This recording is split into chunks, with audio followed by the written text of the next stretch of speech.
Hola amigos y bienvenidos a este nuevo programa de Sabrina Psíquica Medium. En este programa voy a hablar de un tema muy interesante para muchos, quizás no para otros, del famoso cuento o historia de Drácula. Esta historia proviene de Transilvania, como ya muchos sabemos, y Transilvania es un lugar que sí existe. Es una tierra con una vasta cantidad de montañas, lleno de misterios y leyendas. Transilvania es una región del país de Rumania y es un país hoy en día donde existe mucha pobreza. Muchos de los rumanos están viniendo a vivir en los países de Europa como aquí en el Reino Unido. En el siglo XIX fue que un autor famoso llamado Bram Stoker escribió un novel llamado Drácula. Este libro cuenta la historia de un vampiro, el vampiro que hoy en día es muy famoso y que todos conocemos, Drácula, como ya lo he dicho. Y fue después de que este autor publicó este libro, fue más o menos en los años de los 70 que la gente comenzó a especular y a sospechar que este autor había tomado esta historia de una historia de la vida real, que este caso había sucedido en la vida real. Eh, Esta historia es de un hombre guerrero, un hombre que tenía un trono, que tenía poder. Él era un príncipe romano y no tiene nada que ver con las creaciones de las maravillosas películas de Hollywood ni simples historias de vampiros. Esta historia es realmente totalmente distinta y verdadera. Este hombre se llama Vlad Dracul. Él era un guerrero, como le he dicho, que tenía una mente muy macabra, era ambicioso, fue cruel, sadístico, pero también fue un buen líder, algo así como lo fue Hitler, ¿no? Que son personas que son buen líderes porque saben cómo manipular las personas para hacer las cosas que ellos necesitan. Este hombre mató a muchas personas, fue bárbaro. Se dice nada más que mató a una de sus amantes y le sacó las tripas. Se le encontró una colección de alrededor de 24.000 narices de sus enemigos que él había matado. Después de matarlos les cortaba la nariz como un souvenir. Y sí, él era un hombre como psicótico o enfermo, pero tenemos que entender que en esa época en la que él nació era épocas de guerras y eran épocas donde continuamente la gente se mataba uno por otros por poder. Entonces, si él nació en ese ambiente, me imagino que eso fue lo único que él aprendió en ese ambiente. La ciudad donde nació, espero la pronuncie bien, se llama Signosora. Nació en una casa muy sencilla, construida en piedra. Él venía de una familia de dinero, su padre era un príncipe. Y desde antes de nacer y después de que él nació, habían guerras por todo lado.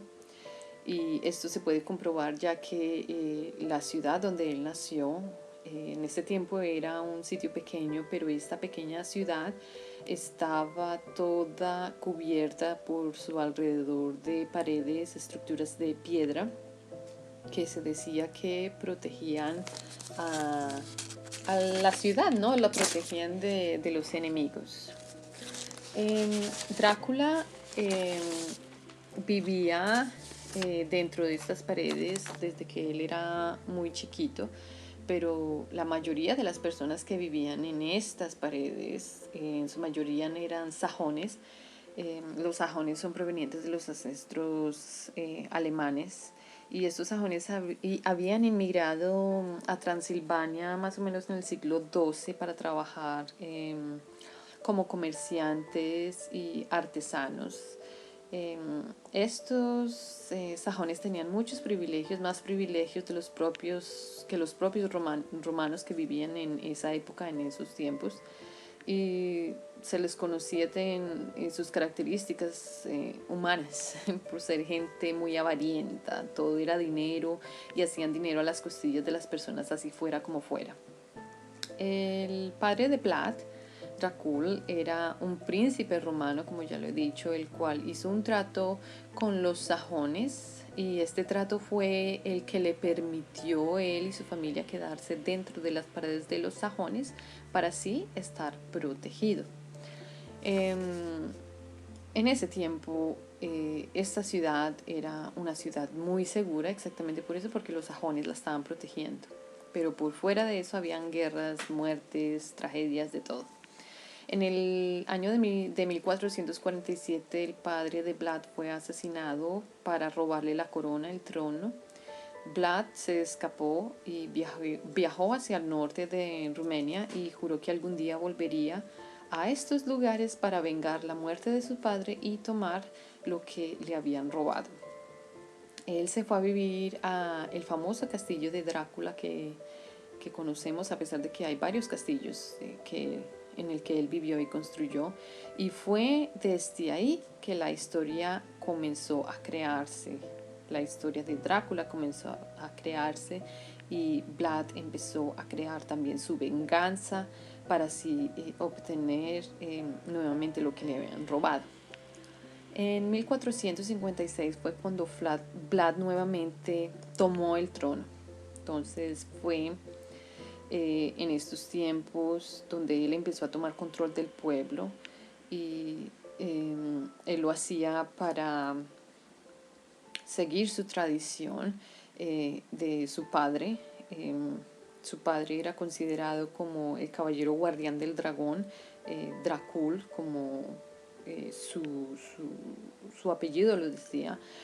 Se pensaba que que Drácula era un dragón, y el dragón tomaba poder de todo.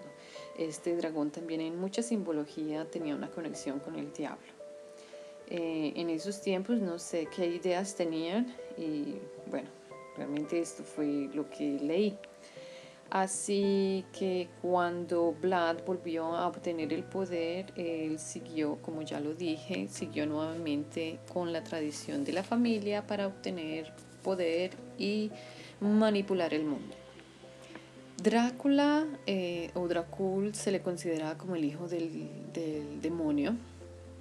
Y después de tomar esas ciertas tierras, se tomó la ciudad de, creo que se pronuncia Tiagosvista, y la tomó como la capital. Entonces él convirtió esa como la capital de Rumania, y en este tiempo este lugar era un lugar con mucha historia de terror, muchas muertes.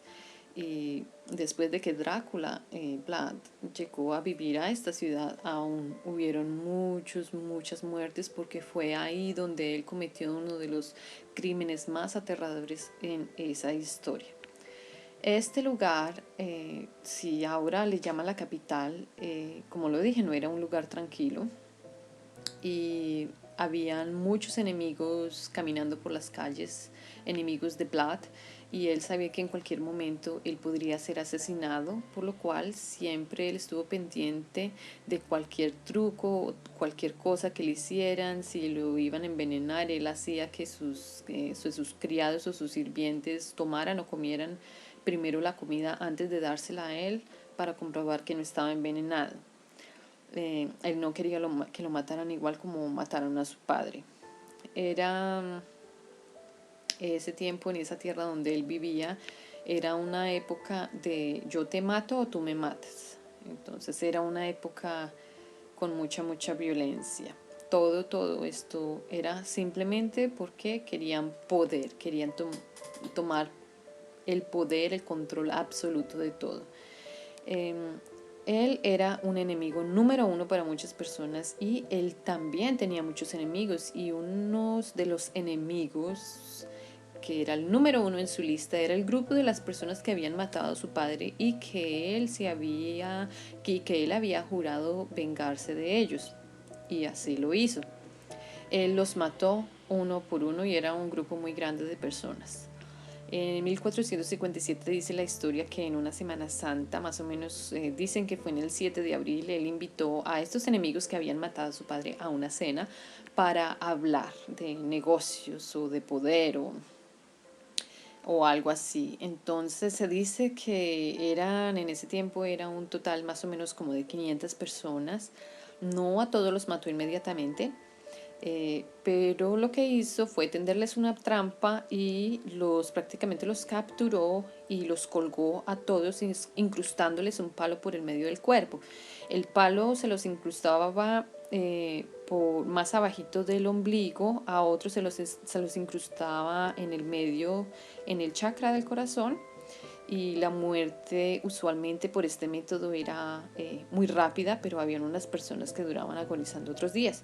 Otro método que él usaba era incrustarles el palo por el ano y se lo metía lo más fondo posible, perforándole los órganos internos del cuerpo, y esta muerte se conocía que era muy, muy dolorosa, muy lenta, y la gente moría días, duraban muchos días agonizando en dolor hasta que ya morían. Después de haber matado a unos instantáneamente, otros lentamente y otros todavía los utilizó como esclavos para matarlos así lentamente, los sajones se convirtieron en otros de sus enemigos. Él construyó muchos castillos y ya como les he dicho, muchos de los castillos que él construyó los construyó, bueno, él no los construyó, los mandó a construir utilizando esclavos, y estos esclavos, como ya lo he dicho, eran gente que él consideraba sus enemigos y que los había capturado. Muchos de estos esclavos trabajaban prácticamente desnudos, sin comida, sin agua, sin nada, día y noche, sin parar, y muchos de ellos, hombres, mujeres y niños, morían trabajando, no, hasta que su cuerpo se cerraba y no podían más. Vlad, qué pena, quería tomar el control posible de todo lo que fuera posible que él pudiera tener en sus manos, y como lo dije, los sajones se habían convertido ahora en sus segundos enemigos. Entonces lo que él hizo fue, él quería volver a la tierra o la ciudad donde él había nacido, y en una noche atacó a los sajones en su ciudad, que todavía ellos vivían allí por dentro, que era muy segura, y él, como creció en este lugar, él sabía cómo ellos pensaban y cómo ellos trabajaban y cómo peleaban, cómo se protegían. Entonces los tomó por sorpresa. En esta tragedia, en esta guerra, muchas personas murieron en la batalla. Fue allí también donde él capturó muchas de las personas de sus víctimas y nuevamente les incrustó el palo por los 3 métodos que ya discutimos o les dije. Los cuerpos por lo general él los colgaba en uno de los parques de sus castillos, y haga cuenta, los palos los colocaba como se ven los árboles en un bosque. Entonces este castillo cogió el nombre, o lo apodaban el Bosque de los Muertos, porque parecía un bosque con un árbol, pero no era un árbol, sino una persona incrustada en un palo. Muchas de las personas estaban todavía muriendo y otros ya estaban muertos, otros se le iban las tripas por afuera, lleno de sangre, miseria, dolor.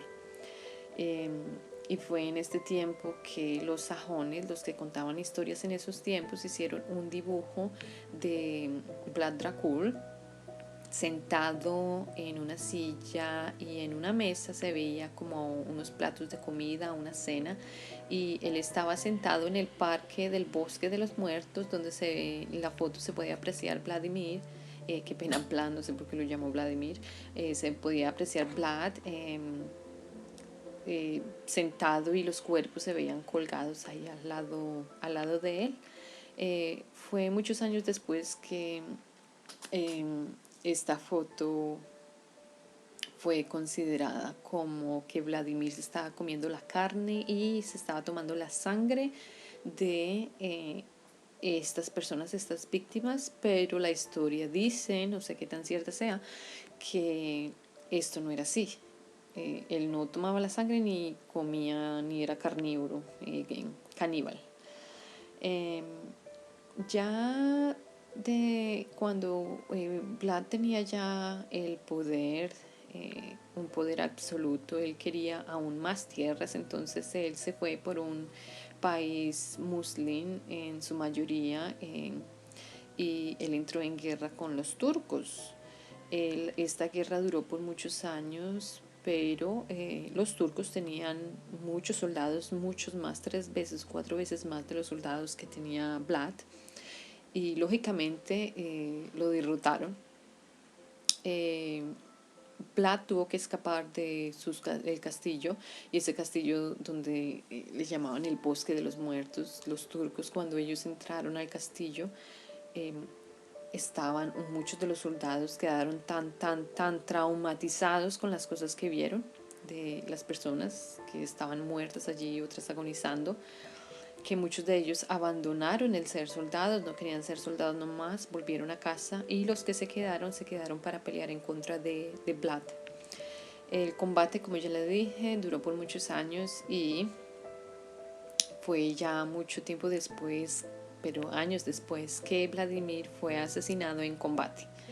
Hoy en día no se sabe dónde está su cuerpo, pero se cuenta que fue decapitado, que le cortaron la cabeza para mostrársela como evidencia al sultán de que Vlad había sido asesinado.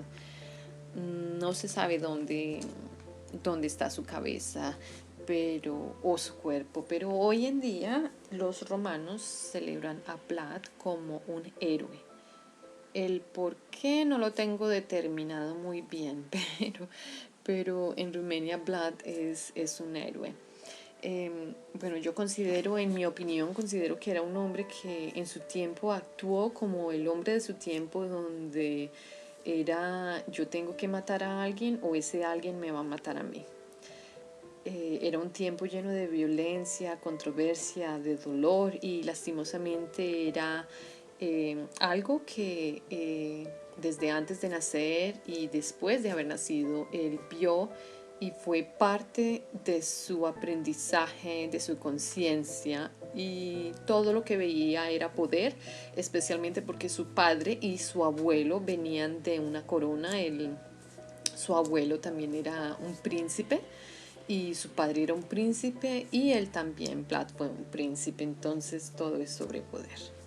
Bueno, amigos, espero esto les haya gustado. Es una pequeña y corta historia, pero es una historia muy interesante, y la próxima vez que escuchen una historia de Drácula ya saben de dónde proviene. Muchas gracias y hasta luego.